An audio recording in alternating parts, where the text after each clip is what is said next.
Di lereng pegunungan yang jauh dari hiruk-pikuk kota, tersembunyi sebuah desa tua bernama Karangwening. Desa itu dikelilingi hutan lebat, kebun-kebun kopi, dan jalan berbatu yang berkelok tajam. Untuk mencapai rumah sakit terdekat, warga harus menempuh perjalanan hampir 2 jam melewati jalan sempit yang sering tertutup longsor saat musim hujan.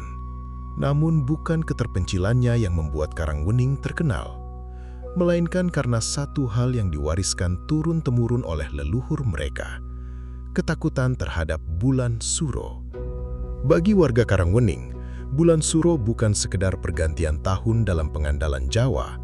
Bulan itu dianggap sebagai waktu ketika batas antara dunia manusia dan dunia gaib menjadi sangat tipis.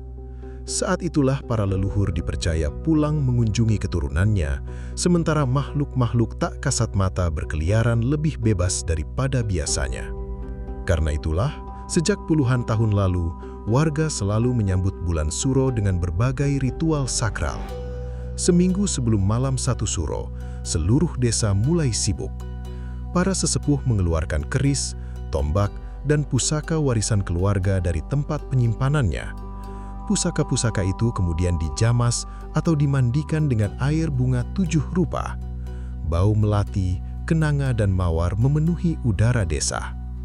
Di balai desa, para lelaki tua berkumpul menggelar doa bersama. Sementara para perempuan menyiapkan tumpeng, jenang merah putih, serta berbagai sesaji yang nantinya akan diletakkan di titik-titik tertentu di desa. Tidak ada yang berani menganggap semua itu sebagai formalitas. Sebab menurut cerita yang beredar turun-temurun, mereka yang pernah meremehkan bulan Suro selalu mengalami musibah. Ada yang mendadak hilang di hutan, ada yang kesurupan berhari-hari. Bahkan konon pernah ada seorang ibu yang melahirkan tepat pada malam 1 Suro. Bayinya meninggal 3 hari kemudian tanpa sebab yang jelas. Cerita itu masih sering dibisikkan oleh orang-orang tua ketika malam tiba. Menjelang bulan Suro, suasana desa berubah drastis. Tak ada pesta pernikahan, tak ada hiburan malam, tak ada suara musik keras. Bahkan anak-anak dilarang bermain setelah maghrib. Saat matahari terbenam, pintu-pintu rumah mulai ditutup rapat, lampu diterangi secukupnya. Orang-orang memilih berkumpul bersama keluarga sambil membaca doa. Karena mereka percaya malam-malam di bulan Suro bukan waktu yang baik untuk berkeliaran. Di tengah desa yang memegang teguh adat itulah, tinggal seorang wanita bernama Tika. Usianya 26 tahun dan sedang mengandung anak pertamanya. Perutnya sudah sangat besar. Dokter memperkirakan usia kandungannya memasuki bulan ke-8. Tika sebenarnya bukan penduduk asli Karangwening. Ia berasal dari kota dan menikah dengan Budi, seorang pemuda desa. Karena itulah banyak kebiasaan warga yang menurutnya terasa aneh, termasuk ketakutan mereka terhadap bulan Suro. Sore itu Tika duduk di teras rumah sambil menikmati angin pegunungan. Di depannya, beberapa warga sedang membawa keris dan tombak menuju balai desa untuk ritual jamasan. "Mau nyuci keris lagi ya, Bu?" tanya Tika kepada tetangganya sambil tersenyum. Tetangga itu hanya mengangguk. "Iya, Nduk, sudah mau Suro." Tika tertawa kecil. "Setiap tahun begitu terus?" Namun wanita tua itu tidak ikut tertawa. Wajahnya justru terlihat serius. "Paling penting sekarang bukan kerisnya." "Lalu apa, Bu?" Wanita itu memandangi perut Tika yang membesar, lalu berbicara dengan suara pelan.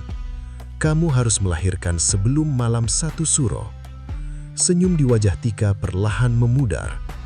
"Kenapa memangnya?" Wanita tua itu tidak langsung menjawab. Ia menoleh ke arah hutan yang berdiri gelap di kejauhan, lalu berbisik hampir tak terdengar. Karena di desa ini, bayi yang lahir saat malam 1 Suro tidak pernah benar-benar lahir sendirian. Angin tiba-tiba berhembus dingin dan entah mengapa, untuk pertama kalinya sejak tinggal di Karangwening, bulu kuduk Tika meremang. Sejak percakapan dengan tetangganya sore itu, hampir setiap orang yang bertemu Tika selalu mengingatkannya tentang satu hal. Jangan sampai melahirkan di bulan Suro, apalagi tepat pada malam 1 Suro. Awalnya, Tika menganggap semua itu hanya bentuk kepedulian warga. Namun lama-kelamaan, ia merasa nasihat itu berubah menjadi peringatan yang berulang-ulang, seolah ada sesuatu yang benar-benar mereka takutkan. Suatu pagi, ibu mertuanya, Bu Sarmi, datang membawa semangkuk jamu hangat. Minumlah, Ndu, biar kandunganmu sehat dan semoga cepat mendapat tanda-tanda lahiran. Tika menerimanya sambil tersenyum. Iya, Bu. Lalu Bu Sarmi duduk di sampingnya. Wajah wanita tua itu tampak serius. Dengar baik-baik, mulai sekarang jangan lagi melanggar pamali. Kamu sedang mengandung. Makhluk yang berkeliaran di bulan Suro lebih senang mengganggu ibu hamil. Tika menghela napas pelan. Pamali apa saja sih, Bu? Bu Sarmi mulai menghitung dengan jari. Jangan keluar rumah setelah maghrib. Jangan duduk di ambang pintu. Jangan menyapu rumah malam-malam. Jangan bersiul setelah matahari tenggelam. Jangan menginjak sesaji yang dipasang warga. Kalau ada kira pusaka lewat, jangan mengintip dari jendela. Jangan menjemur baju bayi saat malam. Dan yang paling penting, Bu Sarmi menggenggam tangan Tika erat. Kalau malam 1 Suro nanti ada yang mengetuk pintu, siapapun itu, jangan pernah dibuka. Tika tertawa kecil. Memangnya kalau yang datang tetangga, bagaimana? Warga desa sudah tahu aturannya. Tidak akan ada yang bertamu malam itu. Ucapan itu membuat Tika sedikit terdiam. Sore harinya, dukun bayi desa, Mbah Darmi, datang memeriksa kandungan Tika. Setelah selesai meraba perutnya, perempuan sepuh itu menghela napas panjang. Anaknya sehat. Syukurlah. Tapi ingat, Nak, pamali itu bukan untuk orang tuanya. Lalu, mereka mengincar bayimu. Kalimat itu membuat suasana mendadak sunyi. Namun Tika tetap berusaha tersenyum, meski di dalam hati ia menganggap semua itu terlalu berlebihan. Beberapa hari berlalu. Semakin banyak orang memperingatkannya, justru semakin besar rasa penasaran Tika. Kalau memang pamali itu benar, pasti ada akibatnya, gumamnya suatu malam. Tanpa berpikir panjang, ia mengambil sapu dan mulai menyapu ruang tamu setelah Isya. Tak terjadi apa-apa. Malam berikutnya, ia duduk santai di ambang pintu sambil menikmati udara dingin pegunungan. Tetap tidak terjadi apa-apa. Keesokan harinya, saat melihat sesaji berisi pisang, jajanan pasar dan bunga di bawah pohon beringin, ia tanpa sengaja menendangnya karena mengira hanya sampah yang tertiup angin. Masih tidak terjadi apa-apa. Rasa percaya dirinya semakin besar. Ketika iring-iringan kira pusaka melintas di depan rumah, Tika diam-diam mengintip dari balik jendela. Ia bahkan tersenyum melihat warga berjalan khusyuk membawa keris dan tombak yang dibungkus kain putih. Mitos semua, bisiknya. Malam itu juga, ia menjemur beberapa baju bayi yang baru dicuci di halaman rumah karena malas mengangkatnya kembali. Saat hendak masuk rumah, seekor burung gagak tiba-tiba hinggap di pagar. Burung itu tidak bersuara, hanya menatap lurus ke arah Tika dengan mata hitam mengkilap. Aneh. Belum sempat ia mengusirnya, burung itu terbang menuju hutan. Sesaat kemudian, angin dingin berhembus membawa aroma bunga melati yang sangat harum. Padahal di sekitar rumah tidak ada pohon melati sama sekali. Tika menoleh ke kanan dan ke kiri. Perasaan tadi tidak ada bau apa-apa. Ia masuk ke rumah sambil menggelengkan kepala. Malam semakin larut. Saat semua orang tertidur, terdengar suara lirih seperti perempuan sedang menendangkan tembang Jawa dari arah belakang rumah. Suara itu begitu pelan, hampir seperti bisikan. Tika sempat terbangun, namun karena mengira hanya suara angin yang melewati pepohonan, ia kembali memejamkan mata. Ia tidak pernah menyadari bahwa sejak malam pertama melanggar pamali, sesuatu telah mulai memperhatikannya. Dan dari balik rimbunnya hutan yang mengelilingi desa Karanguning, Sepasang mata Pujat perlahan terbuka, menatap lurus ke arah rumah tempat Tika tinggal. Waktu terus berjalan. Memasuki usia kandungan 8 bulan, perut Tika semakin membesar. Bayinya tumbuh sehat, tetapi belum juga menunjukkan tanda-tanda akan lahir. Sementara itu, bulan Suro tinggal menghitung hari. Kegelisahan mulai menyelimuti seluruh keluarga. Setiap kali melihat kalender yang tergantung di ruang tamu, Bu Sarmi selalu menghela napas panjang. Lingkaran merah yang ia buat pada tanggal datangnya malam 1 Suro seolah menjadi pengingat bahwa waktu mereka semakin sedikit. "Besok kita ke rumah sakit saja," ucap Bu Sarmi suatu pagi. "Kalau bisa dioperasi sekarang, lebih baik daripada menunggu sampai Suro." Budi mengangguk setuju. Ia pun menghubungi rumah sakit di kota dan mengatur jadwal pemeriksaan. Perjalanan menuju rumah sakit memakan waktu hampir 2 jam. Jalanan yang berliku membuat Tika beberapa kali meringis menahan pegal.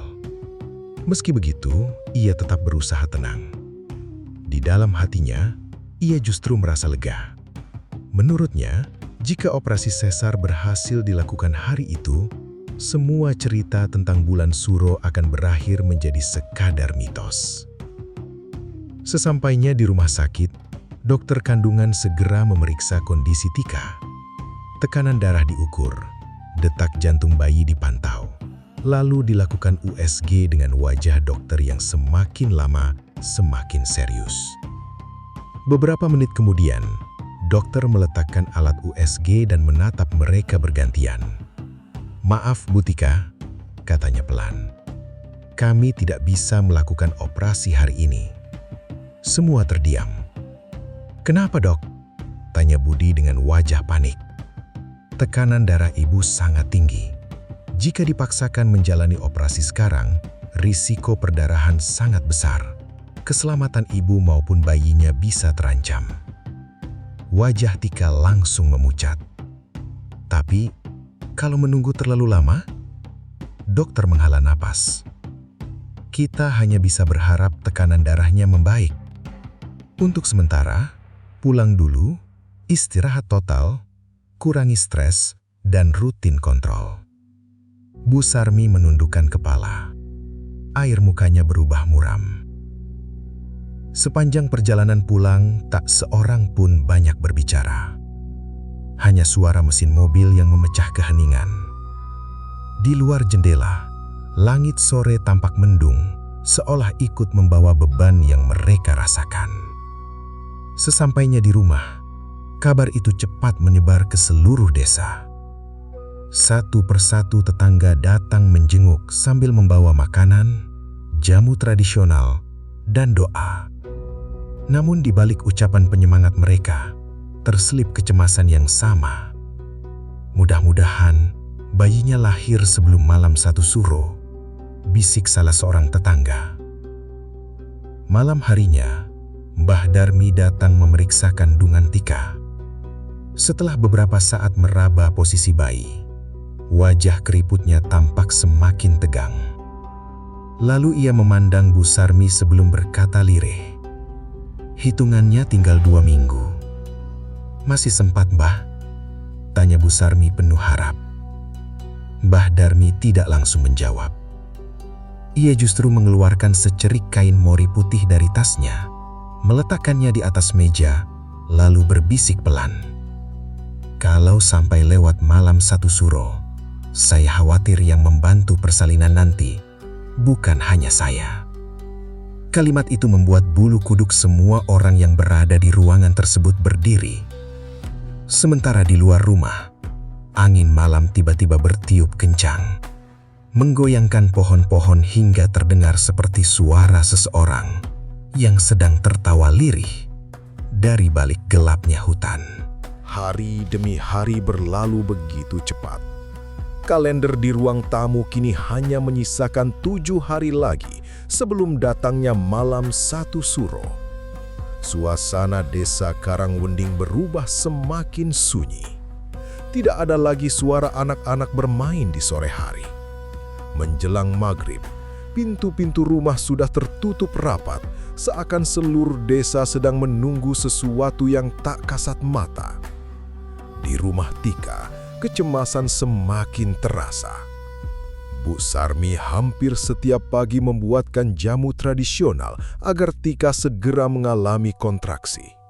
Mbah Darmi juga rutin datang memijat ringan perut Tika sambil melantunkan doa-doa dalam bahasa Jawa kuno yang tidak dipahami Tika. Tetangga-tetangga ikut membantu. Ada yang membawakan daun kelor, ada yang memberikan air doa dari mata air keramat desa, bahkan ada yang mengusulkan agar dilakukan salametan kecil supaya proses persalinan dipermudah. Namun, semua usaha itu seolah sia-sia. Tidak ada tanda-tanda bayi akan lahir. Justru bayi di dalam kandungan bergerak semakin tidak wajar. Setiap malam, perut Tika bergelombang keras, seolah ada sesuatu yang sedang mendorong dari dalam dengan tenaga yang luar biasa. Kadang-kadang, bentuk telapak tangan kecil terlihat jelas menekan dinding perutnya begitu kuat hingga membuat Tika menjerit kesakitan. "Bu, bayinya kenapa?" tanya Tika dengan nafas tersengal. Bu Sarmi hanya mengusap perut menantunya sambil membaca ayat-ayat pendek. "Yang sabar, Du. Semoga ini hanya tanda bayi sehat." Tetapi wajahnya tidak mampu menyembunyikan kegelisahan. Malam berikutnya, seekor anjing tiba-tiba melolong panjang tepat di depan rumah mereka. Tak lama kemudian, suara lolongan itu disambut oleh anjing-anjing lain dari berbagai penjuru desa. Persahut-sahutan, panjang, menyayat, membuat udara malam terasa semakin dingin. Budi keluar membawa senter untuk mengusirnya. Namun begitu cahaya senter diarahkan ke halaman, semua anjing itu sudah menghilang. Yang tersisa hanya aroma bunga melati yang sangat pekat, padahal tidak ada satupun pohon melati di sekitar rumah. Sejak malam itu, aroma bunga tersebut selalu muncul setiap menjelang tengah malam. Semakin dekat bulan Suro, semakin tajam baunya. Bahkan ayam-ayam peliharaan mendadak enggan masuk kandang ketika matahari mulai tenggelam. Mereka justru berkumpul di sudut halaman sambil mengepakkan sayap gelisah. Burung-burung gagak mulai sering bertengger di pohon mangga depan rumah. Mereka tidak bersuara, hanya memandangi jendela kamar Tika tanpa berkedip. Penduduk desa yang melihatnya hanya saling berpandangan. Tak seorang pun berani mengusir gagak-gagak itu, karena menurut kepercayaan mereka, makhluk itu hanya datang ketika ada makhluk lain yang lebih mengerikan sedang menunggu. Tepat seminggu sebelum malam 1 Suro, tubuh Tika mulai mudah lelah. Malam itu hujan turun rintik-rintik sejak maghrib. Angin dingin menyelinap melalui celah-celah dinding kayu rumah, membuat suasana terasa begitu lembab. Karena kelelahan, Tika tertidur lebih awal. Namun tidur itu berubah menjadi mimpi yang tak akan pernah bisa ia lupakan. Ia membuka mata dan mendapati dirinya sedang berbaring di atas dipan bambu. Bukan di kamarnya, melainkan di tengah hutan yang sangat gelap. Kabut putih menyelimuti pepohonan raksasa. Tidak ada suara jangkrik, tidak ada suara burung. Hanya bunyi gamelan yang terdengar sangat pelan dari kejauhan. Perutnya terasa sangat sakit. Kontraksi datang bertubi-tubi. "Tolong! Tolong!" teriaknya. Dari balik kabut, muncul seorang perempuan tua berpakaian dukun bayi. Rambutnya disanggul rapi. Tangannya membawa baskom berisi air kemerahan. Wes, waktunya melahirkan," ucap perempuan itu lembut. Tanpa sempat berpikir, Tika mengikuti semua arahannya. Rasa sakit semakin menjadi-jadi. Beberapa saat kemudian, terdengar tangisan bayi. Tangisan itu nyaring, membuat Tika menangis lega. "Anakku." Namun ketika perempuan itu mengangkat bayi tersebut, wajahnya perlahan berubah. Kulitnya memucat, matanya membesar, seluruhnya hitam, lehernya memanjang, mulutnya robek hampir ke telinga, rambut panjangnya terurai menutupi wajah, tawa melengking memenuhi hutan. "Kuntilanak!" jerit Tika. Makhluk itu tersenyum lebar sambil menggendong bayi yang masih berlumuran darah. "Ini anakku," suaranya berubah parau. "Bukan, itu anakku." Tika berusaha bangkit, tetapi kedua kakinya seperti tertanam ke tanah. Ia hanya bisa melihat saat kuntilanak itu menjulurkan lidah yang sangat panjang. Lidah itu menjilati darah yang mengalir di pahanya, menjilati lantai bambu, menjilati kain persalinan, lalu perlahan menjilati wajah bayi mungil itu. Tangisan bayi mendadak berhenti, digantikan suara cekikikan kecil yang membuat bulu kuduk berdiri. Makhluk itu menatap lurus ke arah Tika. Matanya merah menyala. "Sebentar lagi, kau akan melahirkan untukku, tepat saat gerbang dibuka." Tiba-tiba, seluruh pohon di hutan bergoyang keras meski tak ada angin. Puluhan perempuan berambut panjang bermunculan di antara batang-batang pohon. Mereka tertawa bersamaan. Suara mereka menggema dari segala arah. "Anak Suro, anak Suro, anak Suro." Tika menjerit sekuat tenaga. "Ah!" Ia terbangun dengan nafas memburu. Tubuhnya basah oleh keringat. Jantungnya berdetak sangat kencang. Budi yang terbangun langsung memeluknya. "Mimpi lagi?" Tika mengangguk sambil menangis. Aku melahirkan di hutan. Bidannya bukan manusia." Belum sempat Budi menenangkannya, hidung Tika menangkap aroma bunga melati yang sangat menyengat, padahal semua jendela kamar tertutup rapat. Perlahan mereka menoleh ke arah bawah randang. Di lantai yang berdebu, terlihat jejak kaki kecil berlumuran tanah basah. Jejak itu keluar dari kolong randang, lalu berhenti tepat di sisi tempat tidur, seolah seseorang telah berdiri sangat dekat dengan Tika saat ia tertidur.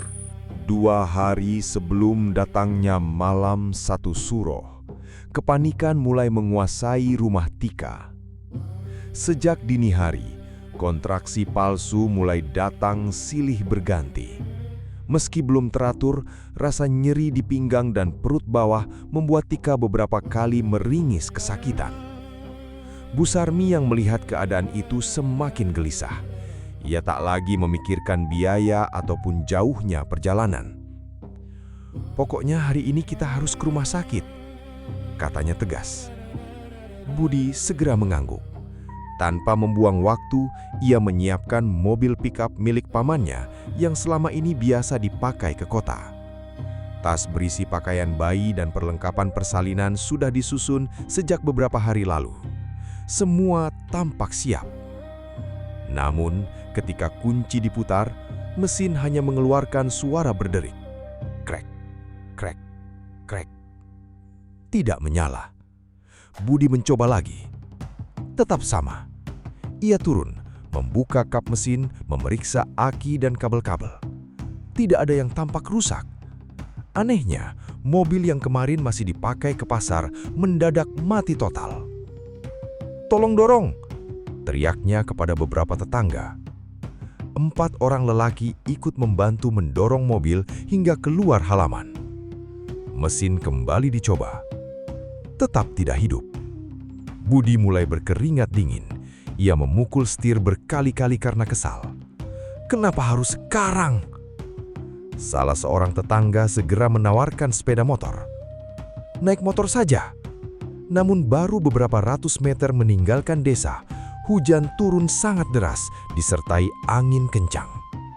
Jalan berbatu berubah licin, kabut tebal turun begitu cepat hingga jarak pandang tak lebih dari beberapa meter. Mereka terpaksa berbalik. Belum sempat mencari cara lain, kabar datang dari ujung desa bahwa pohon beringin tua tumbang dan menutup satu-satunya jalan menuju kota. Harapan kembali pupus. "Pinjam mobil Pak Lurah," usul seorang warga. Budi segera berlari ke rumah kepala desa. Sayangnya, mobil itu sedang dipakai mengantar kerabat keluar kecamatan dan belum kembali. Waktu terus berjalan. Jam demi jam terasa begitu lambat. Sore harinya, Budi mencoba menghubungi layanan ambulans menggunakan telepon seluler. Berkali-kali ia berpindah tempat mencari sinyal. Tidak ada. Layar ponselnya hanya menampilkan tulisan, "Tidak ada jaringan." Ia naik ke bukit kecil di belakang rumah. Tetap nihil. Seolah seluruh desa mendadak terputus dari dunia luar. Ketika kembali ke rumah dengan wajah kusut, tubuhnya mendadak terasa lemas. Kepalanya berdenyut hebat, disusul demam yang datang begitu cepat. Dalam hitungan jam, wajahnya memerah, nafasnya memburu, dan ia hampir tak sanggup berdiri. "Budi!" seru Tika panik. Namun suaminya hanya mampu terduduk di lantai sambil memegangi kepala. Bu Sarmi segera mengompres dahinya, tetapi panas tubuh Budi terus meningkat. Di luar rumah, hujan belum juga reda. Kabut semakin tebal menyelimuti seluruh desa. Menjelang malam, jalan menuju kota benar-benar kosong. Tidak ada kendaraan yang melintas, tidak ada suara manusia, hanya desir angin yang meniup pepohonan diselingi lolowan anjing dari arah hutan yang terdengar semakin dekat. Tika memeluk perutnya yang semakin sering mengencang, air matanya mengalir tanpa henti. Untuk pertama kalinya, ia mulai merasa bahwa semua ini bukan lagi sekadar kebetulan. Seolah ada kekuatan yang tak terlihat yang dengan sengaja menggagalkan setiap usaha mereka agar ia tetap berada di desa Karangwening, menunggu datangnya malam satu suro. Hari yang paling ditakuti warga desa Karangwening akhirnya tiba. Sejak pagi, langit telah diselimuti awan kelabu. Matahari tampak redup, seolah cahayanya tertelan kabut yang menggantung rendah di lereng gunung. Burung-burung yang biasanya berkicau justru menghilang entah kemana. Bahkan suara ayam jantan yang biasa bersahutan sejak subuh tak terdengar sama sekali. Suasana desa terasa ganjil. Sunyi. Terlalu sunyi. Rumah-rumah telah menutup pintu sejak sore. Warga menyelesaikan semua aktivitas sebelum maghrib. Tak ada anak kecil yang bermain di jalan. Tak ada suara obrolan di gardu ronda. Semua orang tahu, malam itu adalah malam satu suro. Di dalam rumahnya, Tika mondar-mandir sambil memegangi perutnya yang mulai terasa keras sejak siang. Aduh, ia meringis. Kontraksi kali ini berbeda. Lebih kuat, lebih teratur. Bu Sarmi yang sedang melipat kain bayi langsung menghentikan pekerjaannya. Sakitnya berapa menit sekali? 10, mungkin 8 menit. Budi yang tubuhnya mulai membaik dari demam langsung berdiri. Kita berangkat sekarang. Namun, begitu ia membuka pintu rumah, hujan deras kembali mengguyur desa. Air turun seperti ditumpahkan dari langit. Angin bertiup sangat kencang hingga ranting-ranting pohon beterbangan. Jalan tanah di depan rumah berubah menjadi aliran lumpur. Tidak mungkin dilewati kendaraan. Budi menatap langit dengan putus asa. Ya Allah! Kontraksi berikutnya datang. Tika menjerit. Mas, sakit, sakit sekali. Bu Sarmi langsung memegang bahunya. Sudah tidak mungkin ke rumah sakit. Budi masih belum menyerah.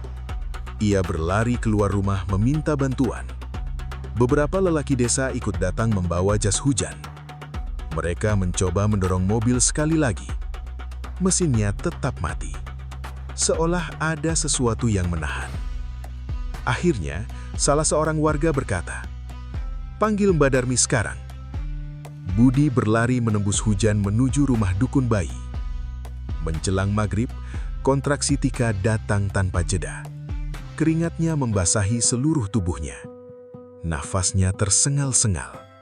Sesekali, ia menggenggam erat tangan Bu Sarmi hingga wanita tua itu meringis kesakitan. "Sebentar lagi, bertahan, Dok." Tak lama kemudian, Budi datang bersama Mbah Darmi. Perempuan sepuh itu langsung mencuci tangan, menyiapkan kain, air hangat, minyak kelapa, serta berbagai perlengkapan persalinan yang telah disiapkan keluarga. Begitu memasuki kamar, wajah Mbah Darmi mendadak berubah. Ia menatap sekeliling ruangan, lalu menghirup udara pelan. Ada bau melati. Semua ikut terdiam. Memang benar, aroma bunga melati memenuhi seluruh kamar. Harumnya begitu pekat, sampai terasa menusuk hidung. Padahal tak ada satupun bunga di dalam rumah. Di luar, suara azan maghrib mulai berkumandang. Tak lama kemudian, listrik padam. Seluruh rumah langsung gelap gulita. "Ambil lampu minyak!" teriak Bu Sarmi. Beberapa tetangga yang membantu segera menyalakan lampu sentir. Cahayanya kecil, berkedip-kedip terterpa angin yang masuk dari sela-sela dinding. Bayangan orang-orang memanjang di tembok. Suasana berubah mencekam. Mbah Darmi tetap tenang. Tarik nafas. "Dorong!" Tika berteriak sekuat tenaga. Rasa sakit seperti merobak tubuhnya. Namun di tengah jeritannya, ia mendengar suara lain. Suara perempuan. Tepat di luar jendela. Suara itu sedang tertawa. Pelan. Melengking.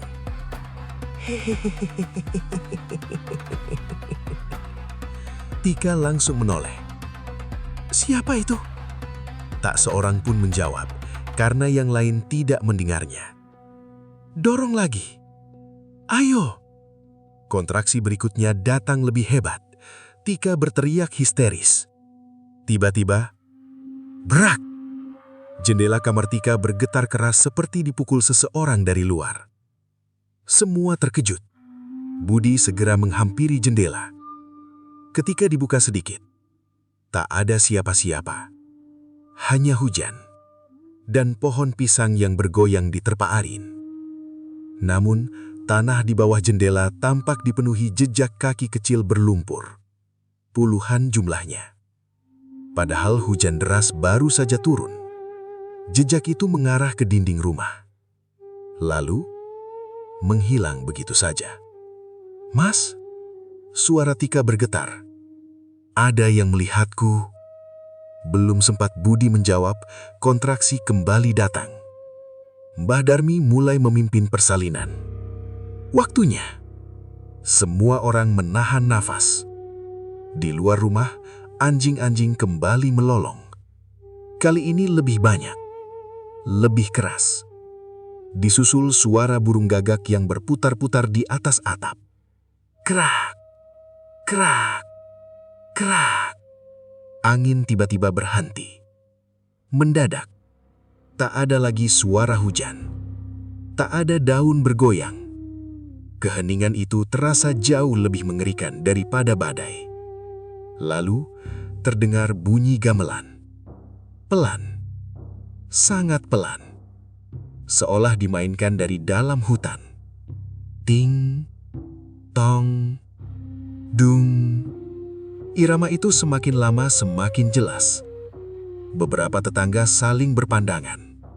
Mereka tahu, tak ada orang memainkan gamelan malam itu.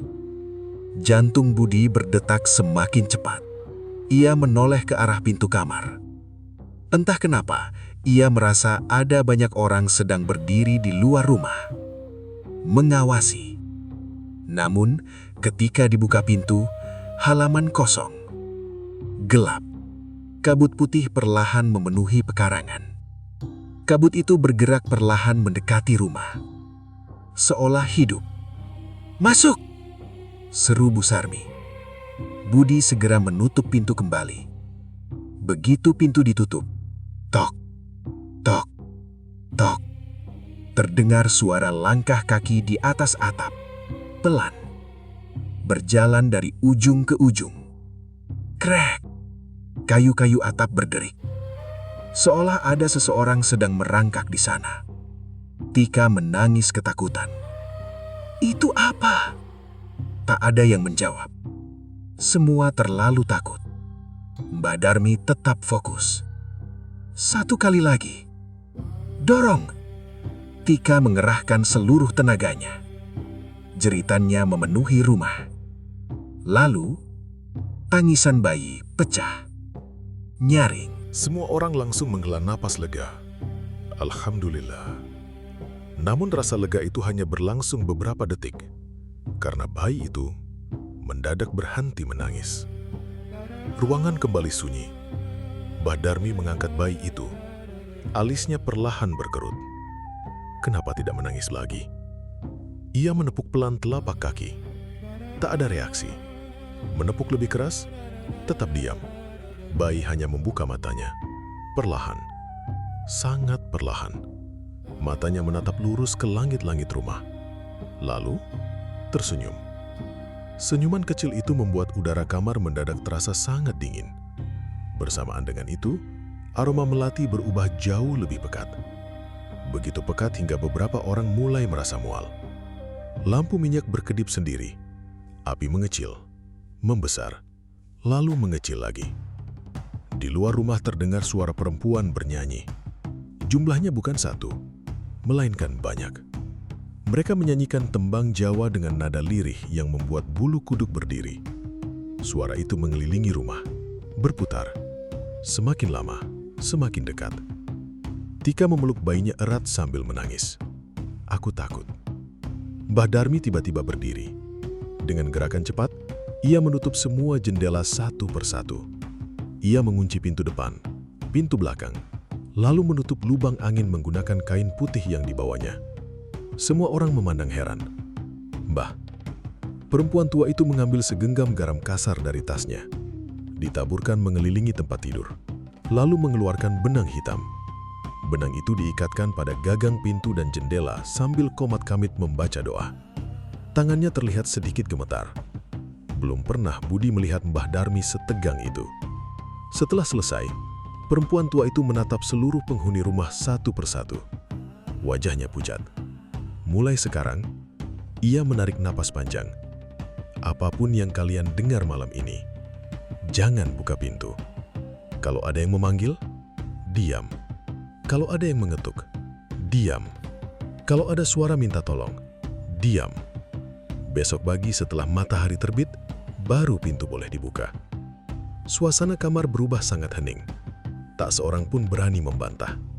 Mbah Darmi kemudian menyerahkan bayi itu kepada Tika. "Peluk terus anakmu. Jangan sampai lepas." Ia membereskan peralatannya perlahan. Sebelum keluar rumah, ia kembali menoleh. Tatapannya berhenti pada bayi yang sedang tertidur.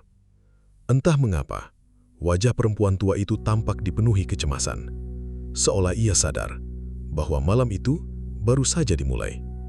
Dan sesuatu di luar sana sedang menunggu saat yang tepat untuk datang mengambil apa yang diyakininya sebagai miliknya. Hujan akhirnya berhenti. Namun keheningan yang menggantikannya justru terasa jauh lebih mengerikan. Jarum jam tuga di ruang tamu menunjukkan pukul 11 lewat. Di luar rumah, kabut putih menggantung begitu tebal hingga halaman tak lagi terlihat. Cahaya lampu minyak yang menyelinap dari sela-sela jendela hanya mampu menerangi beberapa langkah sebelum ditelan gelap. Di dalam kamar, Tika masih memeluk bayi laki-lakinya erat-erat. Tubuhnya lemah setelah melahirkan. Wajahnya pucat. Darah nifas masih terus keluar, membuat beberapa kain di bawahnya harus diganti berkali-kali. Bu Sarmi duduk di samping tempat tidur sambil terus membaca doa dengan suara lirih. Sementara Budi mondar-mandir di ruang depan. Matanya terus mengawasi pintu utama, seolah menunggu sesuatu yang bahkan ia sendiri tidak tahu apa. Suasana begitu sunyi. Lalu, tok. Suara ketukan pelan terdengar dari pintu depan. Semua orang langsung membeku. Tok, tok, tok. Ketukannya kembali terdengar. Kali ini lebih jelas. Budi saling berpandangan dengan Bu Sarmi. Tak seorang pun bergerak. Beberapa detik kemudian terdengar suara perempuan tua dari balik pintu.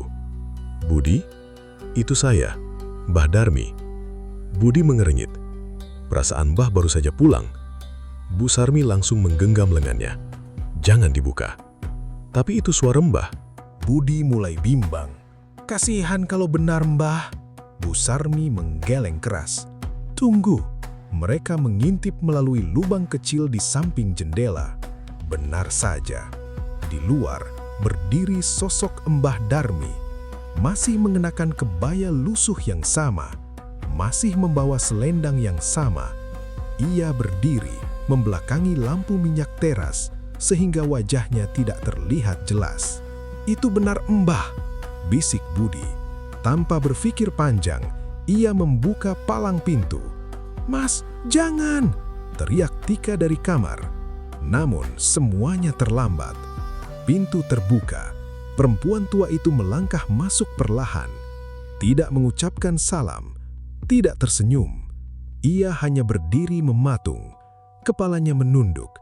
Rambutnya yang tadi tersanggul kini terurai menutupi wajah. Mbah, panggil Budi pelan. Tak ada jawaban. Perempuan itu mengangkat kepalanya sedikit. Matanya kosong, putih seluruhnya.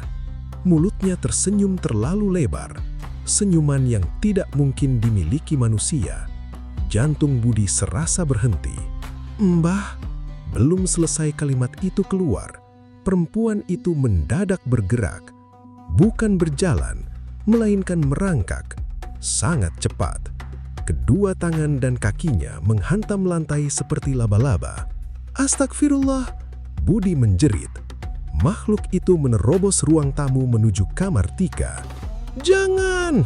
Bu Sarmi mencoba menghalangi, namun tubuhnya didorong begitu saja hingga terjatuh. Makhluk itu langsung melompat ke atas tempat tidur. Tika menjerit histeris. Bayiku! Dalam satu gerakan cepat, sosok itu merebut bayi dari pelukan Tika, lalu mengendus kepala bayi.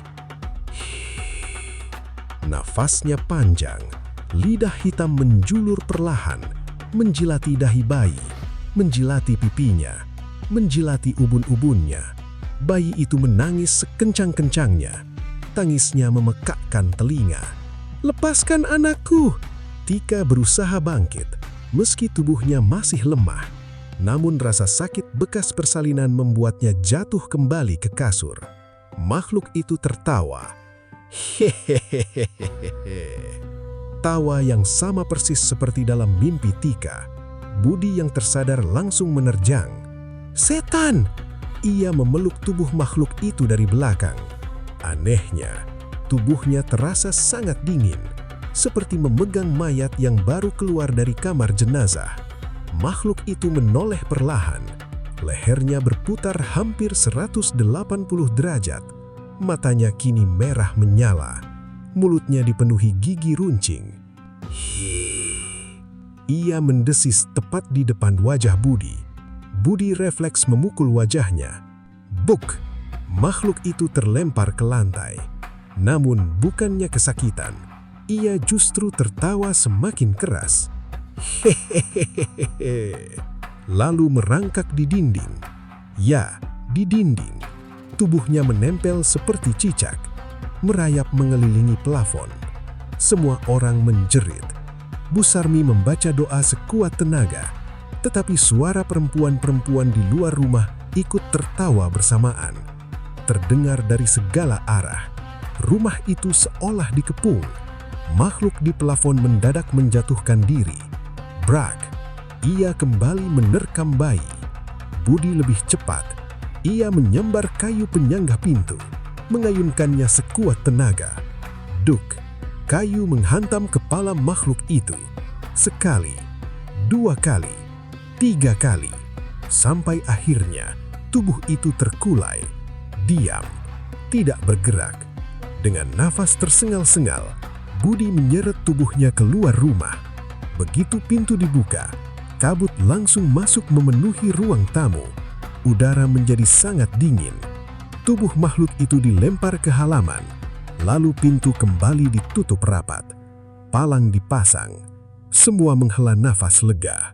Namun, tangisan bayi tiba-tiba berhenti. Tika menoleh ke arah pelukannya. Kosong. Bayiku! Tika panik. Tadi di sini. Bu Sarmi ikut mencari. Kasur kosong, selimut kosong. Bayi itu hilang. Budi! Budi berlari masuk. Ada apa? Anakku hilang. Rumah mendadak berubah kacau. Semua orang berlari mencari. Di bawah kasur, di lemari, di dapur, di ruang tamu. Tidak ada. Namun suara tangisan bayi terdengar dari loteng. Semua mendongak. Tangisan itu berpindah. Kini terdengar dari dapur. Saat mereka berlari ke dapur, tangisan muncul dari sumur belakang. Budi berlari keluar membawa lampu minyak. Tak ada siapa-siapa. Tangisan kembali terdengar. Kini dari kandang ayam, lalu berpindah lagi ke ruang tengah. Suara itu terus berpindah-pindah, seolah ada sesuatu yang sedang mempermainkan mereka. Tika menangis histeris. "Tolong, anakku!" Tiba-tiba, tangisan berhenti. Sunyi.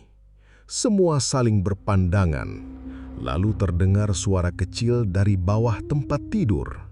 Budi perlahan berjongkok, mengangkat kain yang menjuntai. Di sana, bayi itu terbaring, diam, matanya terbuka, tidak menangis. Tubuhnya dipenuhi lendir pekat berbau anyir.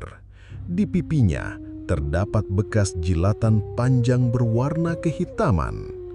Budi segera mengangkatnya. Saat itulah Tika melihat sesuatu di lantai. Bekas darah persalinannya yang tadi memenuhi kain, kini tinggal sedikit, seolah baru saja dijilat seseorang hingga bersih. Jejak lidah panjang masih terlihat membentang di atas lantai menuju pintu belakang. Ya Allah, Tika hampir pingsan. Belum sempat mereka menenangkan diri. Duar! Pintu belakang bergetar keras, seperti ditabrak sesuatu. Lalu pintu depan, brak! Jendelanya ikut berguncang. Tok, tok, tok, tok! Ketukan datang bersamaan dari semua sisi rumah. Atap, jendela, dinding, pintu. Seolah puluhan tangan sedang mengetuk bersamaan. Suara perempuan-perempuan mulai bernyanyi. Diselingi tawa melengking yang memenuhi udara. Lampu minyak berkedip liar. Api hampir padam. Angin dingin berputar di dalam rumah tanpa membuka satupun jendela. Bayi Tika tiba-tiba berhenti menangis. Ia justru menatap pintu sambil tersenyum. Lalu dari mulut mungilnya keluar suara lirih. Bukan tangisan, melainkan bisikan dengan nada seorang perempuan dewasa. "Ibu, aku sudah menemukannya." Ruangan langsung dipenuhi teriakan. Tika menjerit hingga suaranya serak. Bu Sarmi menangis sambil terus membaca doa. Budi memeluk istri dan anaknya erat-erat, sementara ketukan di luar rumah semakin keras, semakin cepat. Seolah puluhan makhluk tak kasat mata sedang berusaha mendobrak masuk sebelum fajar menyingsingi. Rumah kecil itu berguncang di tengah malam satu suro, menjadi saksi pertarungan putus asa sebuah keluarga yang hanya bisa berharap pintu kayu tua itu mampu bertahan hingga matahari terbit. Ketukan demi ketukan itu baru berhenti ketika suara ayam jantan berkokok menyambut fajar. Perlahan, langit yang semula hitam pekat mulai berubah menjadi abu-abu. Kabut yang semalaman menyelimuti desa Karangwening ikut menipis, menyisakan embun di dedaunan dan hawa dingin yang menusuk tulang. Di dalam rumah, tak seorang pun sempat memejamkan mata. Tika masih memeluk bayinya dengan tubuh gemetar, matanya sembab karena menangis semalaman. Budi duduk bersandar di pintu sambil menggenggam sebatang kayu yang sejak tadi malam digunakannya untuk melawan makhluk mengerikan itu. Sementara Bu Sarmi terus melafalkan doa tanpa henti hingga suaranya serak. Begitu matahari mulai menampakkan sinarnya, terdengar suara warga memanggil dari luar. "Budi, Sudah pagi, buka pintunya. Budi saling berpandangan dengan Bu Sarmi. Perlahan, ia membuka palang kayu yang sejak semalam mengunci pintu. Begitu pintu dibuka, puluhan warga sudah berdiri di halaman. Namun bukan wajah mereka yang pertama kali menarik perhatian Budi, melainkan tanah di depan rumah. Di sana, terdapat bekas jejak kaki berlumpur. Jumlahnya puluhan, kecil-kecil, seperti jejak kaki anak-anak. Jejak itu mengelilingi rumah semalaman. Tak ada satupun yang mengarah keluar, seolah puluhan sosok kecil berdiri mengitari rumah mereka hingga fajar tiba. Para warga saling berpandangan. Tak ada yang berani menginjak jejak-jejak itu. Tak lama kemudian, 2 orang lelaki datang memapah Mbah Darmi. Wajah perempuan tua itu tampak pucat, kepalanya dibalut kain karena memar. Begitu melihatnya, Budi langsung berdiri. "Mbah, semalam..." Belum sempat berbicara, Mbah Darmi menggeleng pelan. "Aku tidak pernah kembali ke rumahmu." Kalimat itu membuat seluruh halaman mendadak sunyi. "Apa? Semalam, setelah selesai membantu persalinan, aku langsung pulang. Di tengah jalan, aku dipukul dari belakang. Setelah itu aku tidak ingat apa-apa."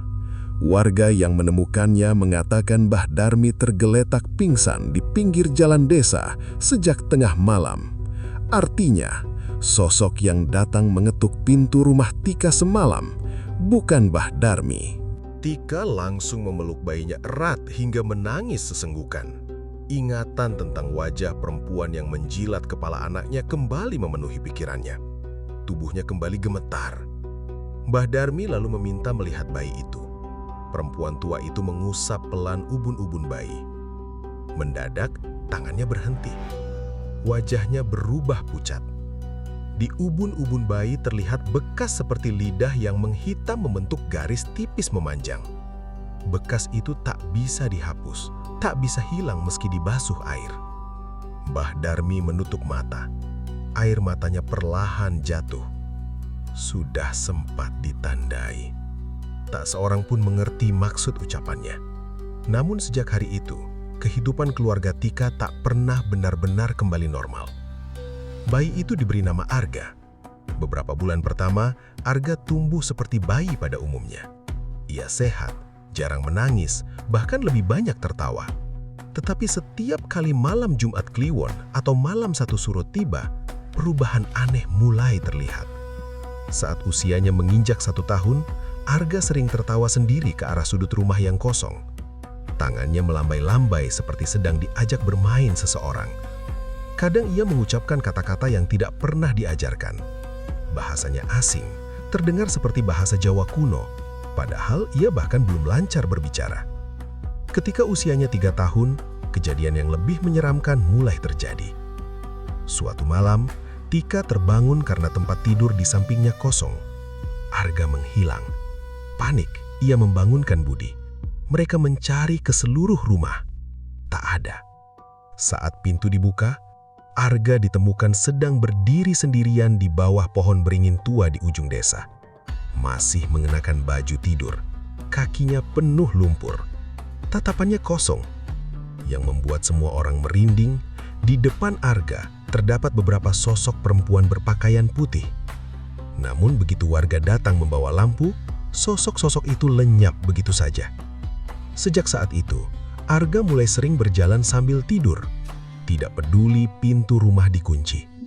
Setiap pagi, ia selalu ditemukan berada di tempat-tempat yang dianggap angker. Kadang di pemakaman desa, kadang di tepi sungai, kadang di dekat hutan tempat warga tak pernah berani masuk saat malam. Semua itu selalu terjadi tanpa ada yang mengetahui bagaimana ia bisa keluar rumah. Tahun demi tahun berlalu, Arga tumbuh menjadi anak yang pendiam. Namun, setiap memasuki bulan Suro, keadaan berubah drastis. Seminggu sebelum malam 1 Suro, ia selalu mulai mengalami demam tinggi. Dokter tidak pernah menemukan penyebabnya. Obat apapun tidak mempan. Begitu malam 1 Suro tiba, demamnya mendadak hilang digantikan sesuatu yang jauh lebih mengerikan. Tubuh Arga mulai bergetar hebat. Matanya memutih, nafasnya memburu. Lalu ia menjerit dengan suara perempuan dewasa. "Aku datang." Suara itu bukan suara anak kecil. Lebih mirip suara perempuan tua yang serak dan penuh amarah. Beberapa detik kemudian, tenaga Arga berubah luar biasa. 4 orang lelaki dewasa pernah mencoba memeganginya. Semuanya terpental. Tubuh kecil itu mampu melempar kursi kayu hanya dengan 1 tangan. Ia juga sering menunjuk ke arah pintu rumah sambil tertawa. Ibu sudah datang. Padahal tak ada siapa-siapa di sana. Suatu tahun, Arga bahkan berlari menuju hutan tepat saat malam 1 Suro. Belasan warga mengejarnya sambil membawa obor. Mereka menemukan Arga sedang berdiri di sebuah tanah lapang yang sama sekali tidak pernah mereka lihat sebelumnya. Di sekelilingnya terdapat banyak bunga melati yang berserakan. Udara dipenuhi aroma harum yang menusuk. Arga sedang berbicara seorang diri. Seolah ada seseorang berdiri tepat di depannya. Begitu warga mendekat, anak itu menoleh perlahan, lalu tersenyum. "Jangan ganggu ibu." Kalimat itu membuat semua orang membeku. Tak ada seorang pun yang berani melangkah lebih dekat. Sejak kejadian itu, keluarga Tika akhirnya mengambil keputusan yang sangat berat. Setiap menjelang malam 1 Suro, Arga harus dirantai. Bukan karena mereka membencinya, melainkan karena mereka takut kehilangan anak itu. Rantai besi dipasang pada tiang utama rumah. Tangannya tidak diikat, hanya kakinya, agar ia tidak kembali berjalan menuju hutan. Namun bahkan rantai itu pun sering berguncang sendiri sepanjang malam. Suara besi beradu dengan lantai terdengar tanpa henti. Klang, klang, klang. Diselingi suara tawa kecil Arga. Kadang berubah menjadi tangisan. Kadang berubah menjadi suara perempuan yang memanggil-manggil nama Tika. Ibunya. "Serahkan anakku. Dia lahir di malamku."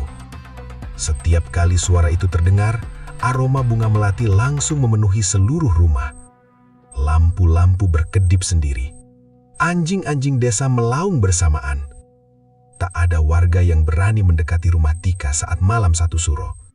Bahkan anak-anak dilarang melewati jalan depan rumah itu. Mereka percaya apa yang datang setiap tahun bukan sekedar gangguan makhluk halus, melainkan sesuatu yang merasa memiliki hak atas Arga sejak malam ia dilahirkan. Hingga kini, bertahun-tahun telah berlalu. Rumah tua itu masih berdiri di pinggir desa Karangwening. Setiap bulan Suro, pintunya selalu tertutup rapat sebelum matahari tenggelam. Tak ada lampu terang, tak ada suara televisi, tak ada tawa. Hanya sesekali terdengar bunyi rantai bergesekan dari dalam rumah, diikuti tangisan seorang anak yang perlahan berubah menjadi tawa perempuan melengking. Warga desa tak lagi berani mencari tahu apa yang sebenarnya terjadi di balik rumah itu.